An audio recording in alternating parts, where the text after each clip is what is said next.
जय बच्चों, कैसे हैं आप? उम्मीद है आप लोग अच्छे होंगे और अच्छे से पढ़ रहे होंगे।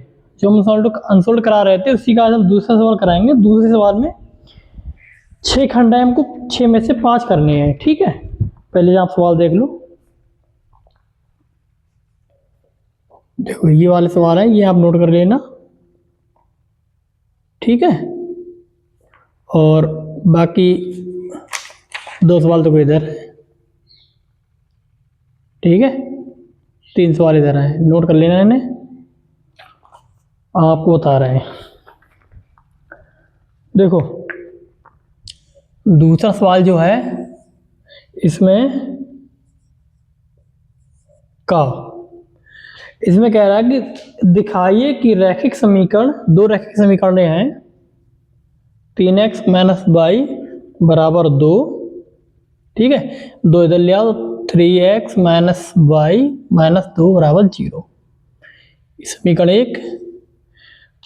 दूसरी समीकरण दे रखी है 9x - 3y बराबर 6। 6 इधर ले आओगे, या 3 पहले यहाँ पर कॉमन भी ले सकते हो आप। 3 3 9, 3 एकम 3 बराबर 6, 3 दूनी 6। 3x - y 2 इधर ले आओ। ठीक, समीकरण 2 कह रहे हैं ये 2 समीकरण के अनेक हल होंगे, यानी कि इन समीकरणों के अनंत हल होंगे।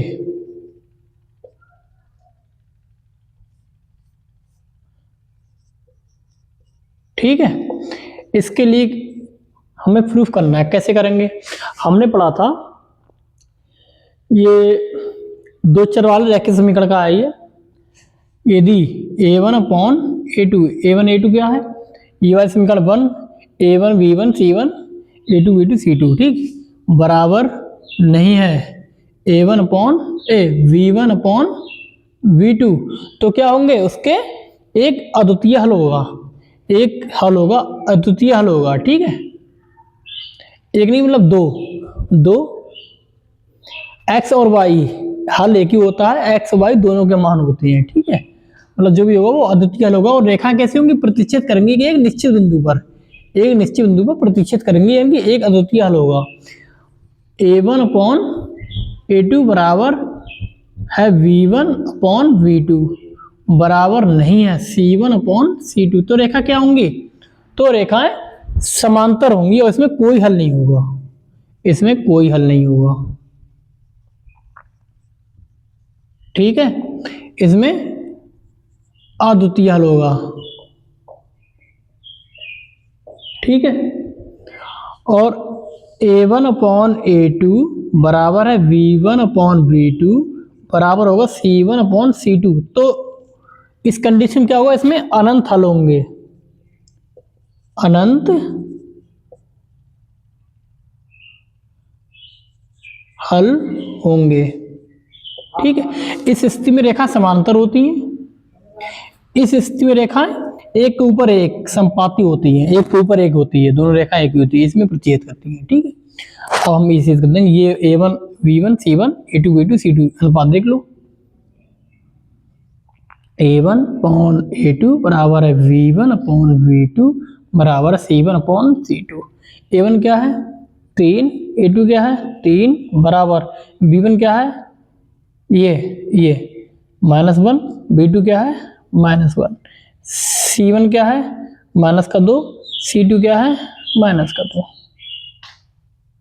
ठीक, माइनस से माइनस कैंसिल, माइनस से माइनस कैंसिल, 2 एकम 2, 3 एकम 3।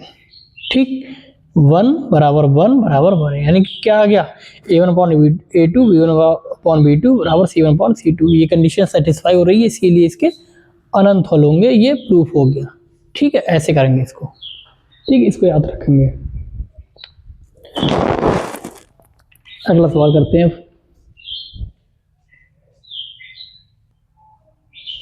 देखिए खा है, ऊंचाई दूरी का है, भूमि के किसी बिंदु P, एक बिंदु भूमि पर एक बिंदु P है, ये बिंदु P है, इससे 10 मीटर ऊंचे भवन, इसमें एक 10 मीटर ऊंचा भवन होगा, ये 10 मीटर ऊंचा एक भवन होगा। 10 मीटर ऊंचे भवन के शिखर का उन्नयन कोण 30 डिग्री है। ये क्या है? 30 डिग्री। ठीक है, ये पी क्यू आर। और कह रहे हैं कि भवन के शिखर पर एक ध्वज है। ये शिखर है भवन का, इस पर एक ध्वज है। ठीक है, इस कह रहे हैं कि ध्वज के शिखर का पी से उन्नयन कोण 45 है। ये ध्वज का शिखर है, ये कितना है? ये कोण है 45 डिग्री।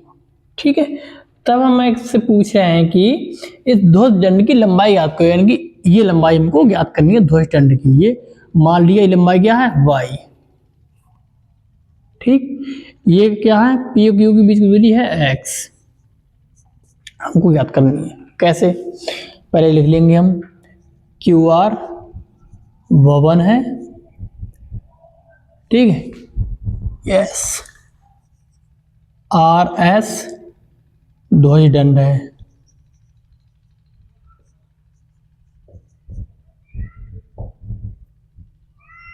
ध्वज दंड मतलब झंडे का डंडा। ठीक है, पी बिंदु है। ठीक, हम क्या करेंगे? त्रिभुज पी क्यू आर में इसमें देख लेंगे लंब और आधार। और tan थीटा बराबर लंब बटे आधार। tan 30 बराबर थीटा का मान 30 है ना इसमें, तो क्यू आर कितना है? 10। ये कितना है? x। tan 30 का मान होता है 1/√3 बराबर 10 बटे x। x का मान कितना आ गया? tan√3 metre. ठीक, हमको याद करना है आर एस। कैसे याद करेंगे हम? अब त्रिभुज पी क्यू एस में। ठीक है, अब इसमें tan थीटा मान 45 डायरेक्ट रख दो। क्यू एस यहां पर लंब है क्यू एस, आधार कितना है? P Q. tan 45 का मान 1 बराबर क्यू एस का मान tan plus Y. P Q के मान है x। x इधर ले आओ तो x बराबर tan प्लस वाई।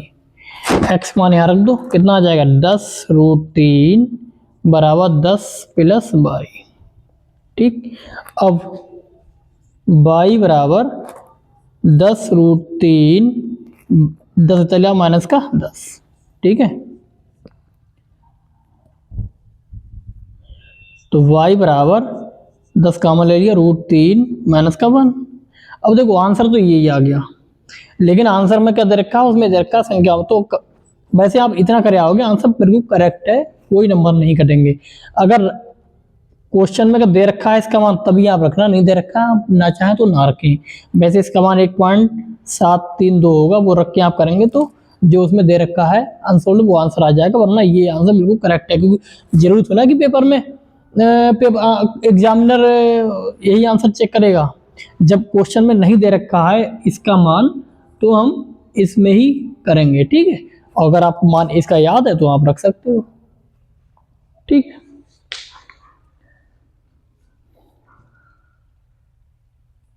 अगला सवाल गा। कह रहे हैं कि 2 अंकों से बनी संख्या के अंकों का योग 9 है, तो माना 2 अंकों की संख्या कितनी है? 10x plus Y. ठीक है, अब यदि इसके अंक क्या है? x और y क्या है? इसके अंक हैं। ठीक है, ये इकाई का अंक है, ये दहाई का अंक है। ठीक, अंकों का योग कितना है? प्रश्नानुसार अंकों का योग कितना है? x प्लस वाई कितना है? 9। समीकरण 1। यदि अंकों का क्रम उलट दिया जाए, अंकों को उलटने पर प्राप्त संख्या क्या है? अंकों को उलट दो, 10y प्लस x। ठीक, तब क्या कह रहे हैं कि तो नई संख्या मूल संख्या से 27 अधिक। तो नई संख्या क्या है? ये है। 10y plus x. मूल संख्या क्या है ये वाली 10x प्लस वाई, इससे क्या है 27 अधिक है, इसमें 27 जोड़ दो, 27 अधिक है। अब ले आओ, इधर ले आओ तो क्या हो जाएगा 10y माइनस का y प्लस x माइनस का 10x बराबर 27। कितना आ गया माइनस का 9y, नहीं प्लस का ज़्यादा ना, प्लस का 9y माइनस का 9x बराबर 27। ठीक, 9 कॉमन ले लिया, कितना बचा y माइनस का x बराबर 27। 9 एकम 9, 9 तियां 27। x इधर ले आओ तो माइनस का x प्लस y बराबर का 3। समीकरण ये क्या है 2 है। ठीक है, ये यहाँ पर ले आओ x प्लस वाई 9। अब क्या देखो, हमको हल समीकरणों को हल करने के लिए क्या करना पड़ता है, दो चर हैं उनमें से किसी एक चर के गुणांक को समान करना पड़ता है, चिन्ह को अपोजिट करना पड़ता है। यहाँ पर ऑलरेडी दोनों के गुणांक समान भी हैं और एक का चिन्ह अपोजिट है, तो हम क्या करेंगे इसको काट देंगे और लिख देंगे जोड़ने पर। ठीक है, बाई बाई 2y 9 3 12, 2 एकम 2, 2 चंग 12, तो y का मान कितना आ गया, y का मान आ गया 6। ठीक, और y का मान किसी भी एक समीकरण रख दो और यहां पर लिख भी देंगे y का मान समीकरण 1 में रखने पर, तो x प्लस y का मान कितना 6 बराबर 9, तो x का मान कितना आ गया 3 आ गया।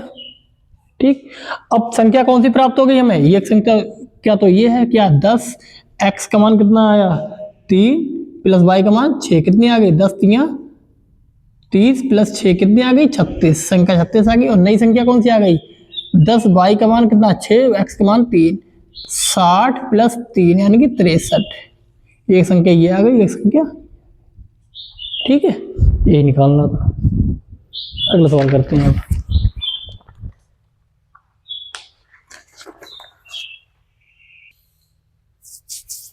देखो ये सवाल दे रखा है, चित्र किताब में पेपर में दे रखा है और इसमें ये दिया रखा है क्वेश्चन में।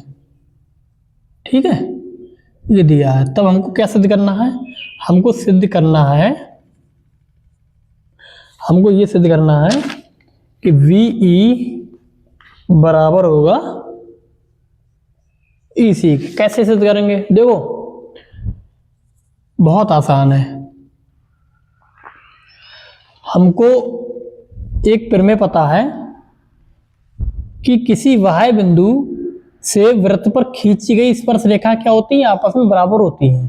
ठीक है, तो इस बिंदु से A से खींची गई स्पर्श रेखा AD और AF बराबर है, AD बराबर AF लिख देंगे बाह्य बिंदु।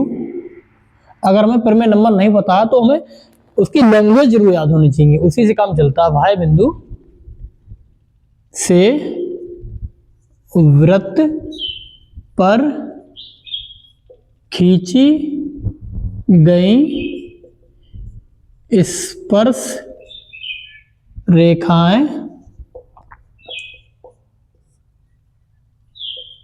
परस्पर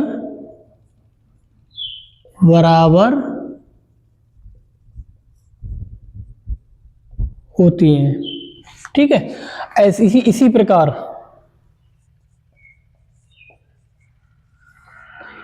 प्रकार BD बराबर होगा किसके, BE के। इसी प्रकार CE या EC बराबर होगा FC के। अब देखो हमको क्या दे रखा है, AB बराबर, इसी के नीचे करना है। ठीक है, AB बराबर AC ज्ञात है, हमें दे रखा है ना। अब AB और AC क्या है, AB AC क्या है, किन से मिलकर बना है, AB मिलकर बना है AD प्लस BD से, और AC किससे मिलकर बना है AF प्लस FC से। अब देखो हम BE बराबर EC हमें चाहिए, अब देखो क्या करेंगे हम, AD बराबर AF, AD बराबर AF ये दे रखा है देखो, तो हम यहाँ पर AD रहने देंगे प्लस BD बराबर BE, हमें BE चाहिए तो BD बराबर BE, तो BD की जगह BE लिख लो, AF की जगह पे AD और FC बराबर EC, तो FC की जगह पे EC। ठीक, अब AD से AD कैंसिल, क्या बचा, BE बराबर EC, यही सिद्ध करना था, कितना आसान है। ठीक है, ऐसे होता है, लेकिन होता हुआ किससे, इस प्रमेय से, इस प्रमेय के बिना हम इस सवाल को नहीं कर सकते थे। ठीक है, अगला सवाल, अगला सवाल देखिए कि इस प्रकार है, ये हमें दे रखा है और इसका माध्यक दे रखा है 28.8, इनका योग हमको क्वेश्चन दे रखा है 60। देखो ये क्वेश्चन में यहाँ पर मिसप्रिंट है, ये जो 80 दे रखा है ना, इसकी जगह पर 60 है, क्योंकि 80 के रख के आंसर आएगा ही नहीं, 60 रख के आंसर आएगा, मतलब इसमें एनसीईआरटी में दे रखा है क्वेश्चन ये, तो इसमें यहाँ पर 60 ही है, 80 नहीं है। ठीक है, और उसमें आप सुधार कर लेना। अब देखो इस माध्यक दर का, इसके लिए क्या करना है, हम संचयी बारंबारता ज्ञात करते हैं। संचयी बारंबारता कैसे ज्ञात करते हैं, ये बारंबारता 5 और इसमें प्रत्येक पद में जोड़ते चले जाते हैं, 5 प्लस x, 5 और 20, 25 प्लस x, 25 और 15, 40 plus x, 40 plus x plus y। ठीक, यहाँ पर 45 प्लस x प्लस y, जो ये होता है वही n का होता है, n यहाँ पर कितना आ गया, ये 45 प्लस x प्लस y, ये कितना दे रखा है हमें 60, तो x प्लस y कितना आ गया, ये आ गया 15। ठीक, अब देखो हमें माध्यक दे रखा है, माध्यक वर्ग कैसे याद करते हैं, एक तो तरीका होता है, अगर ये संख्या दे रखी होती तो हम माध्यक वर्ग n/2 से निकाल सकते थे, लेकिन यहाँ पर n/2 से नहीं निकाल सकते, क्यों, क्योंकि हमको ये नहीं पता x की वैल्यू कितनी है, जब x की वैल्यू मेरे को नहीं पता है तो हम इसकी वैल्यू नहीं बता सकते, इसलिए माध्यक वर्ग इससे नहीं है। हमें माध्यक दे रखा है ना, माध्यक दे रखा है तो माध्यक इसी की में तो आता है ना, ये हमें माध्यक वर्ग, माध्यक दे रखा है, इसलिए ये क्या हो गया, ये माध्यक वर्ग है हमारा। ठीक, ये माध्यक वर्ग, माध्यक वर्ग की निम्न सीमा L, माध्यक वर्ग की बारंबारता F और माध्यक वर्ग से ठीक पहले वाले वर्ग की हम क्या लेते हैं, संचयी बारंबारता क्वेश्चन में, और H की वैल्यू 10 का अंतर है, तो H की वैल्यू कितनी आ गई 10, तो रख दो सब। माध्यक बराबर कितना होता है, माध्यक का फॉर्मूला क्या होता है, ये होता है L प्लस n/2 माइनस का CF upon F into H is equal to कितना दे रखा है हमें 28.5, L की वैल्यू कितनी है 20, n/2 कितना, n दे रखा है हमें कितना 60/2, कितना आ गया 30, CF कितना है, ये दे रखा है देखो CF, ये 5 प्लस x अपॉन F की वैल्यू कितनी है 20, H की वैल्यू कितनी 10 इक्वल टू 28.5। ठीक, 0 से 0 कैंसिल, कितना आ गया, ये 20 उधर ले जाओ, यहाँ पर ब्रैकेट खोल दो, 30 माइनस 5 माइनस x अपॉन 2, ये 28.5 माइनस का 20, कितना आ गया, ये 8.5। ठीक, अब 2 की उससे गुणा कर लो, ये 30 में से 5 कितने 25 माइनस का x, 2 पंजे 10, 2 अट्ठे 16, 1 17। ठीक, अब क्या करेंगे, 25 ले जाओ, माइनस का x बराबर 17 माइनस का 25, जब घटाएंगे कितना आ जाएगा, ये 8 आ जाएगा।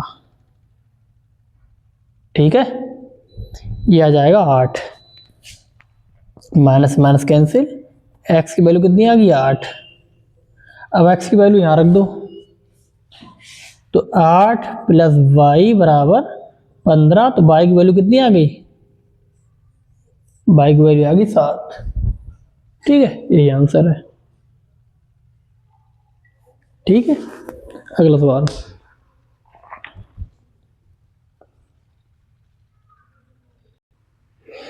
अब देखिए अगला सवाल है, यदि दो पासे एक साथ फेंके जाएं तो दोनों पासों की संख्याओं का योग 7 से छोटा होने की प्रायिकता, ठीक है, 7 से छोटा होने की प्रायिकता, दो पासे हैं, दोनों पासों पे 6 संख्या होती है, 1 से लेकर 6 तक। अब 7 से छोटा होने की प्रायिकता देखो, कुल संभव परिणाम, कुल संभव परिणाम कितने होंगे, 6 गुणा 6 36। अब अनुकूल परिणाम, अनुकूल परिणाम कौन से होंगे, 7 से छोटे, वो कैसे ज्ञात करेंगे हम, वो ज्ञात करेंगे, देखो पहला पासा फेंका 1, दूसरा पासा फेंका 1, 2 है, 7 से छोटा है, ठीक है। अब पहला पासा फेंका 1, दूसरे पासे पे 2, पहले पासे पे 2, दूसरे पासे पे 1, पहले पासे पे 1, दूसरे पासे पे 3, पहले पासे पे 3, दूसरे पासे पे 1, फिर 1 4 4 प्लस 1, ठीक है, फिर 1 प्लस 5 5 प्लस 1, ठीक। अब ये तो हो गया, अब इससे ऊपर करेंगे तो 7 हो जाए, 7 के बराबर भी नहीं होना चाहिए और बड़ा भी नहीं होना चाहिए। इसके बाद इधर देखो, ये संख्या आ नहीं पाएंगे ना, ऊपर कर रहे हैं आप। फिर पहला पासा 1, फिर 2 होगी, अब फिर 2, ठीक है, फिर 2 प्लस 2, 2 प्लस 3, फिर 3, ये 2, ठीक, ये 2, ये 4, ठीक है, ये 4, ये 2, ठीक, ठीक है। अब ये 3,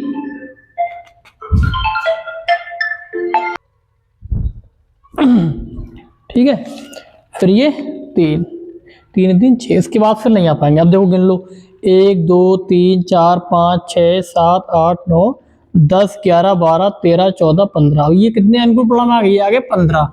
इसके बाद जो भी करोगे वो 7 से अधिक है या 7 के बराबर ही आएंगे, इसलिए कुल अनुकूल परिणाम आ गए 15। अब प्रायिकता याद करो, प्रायिकता कैसे याद करेंगे,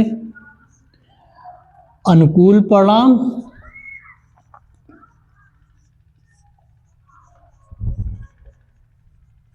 अपॉन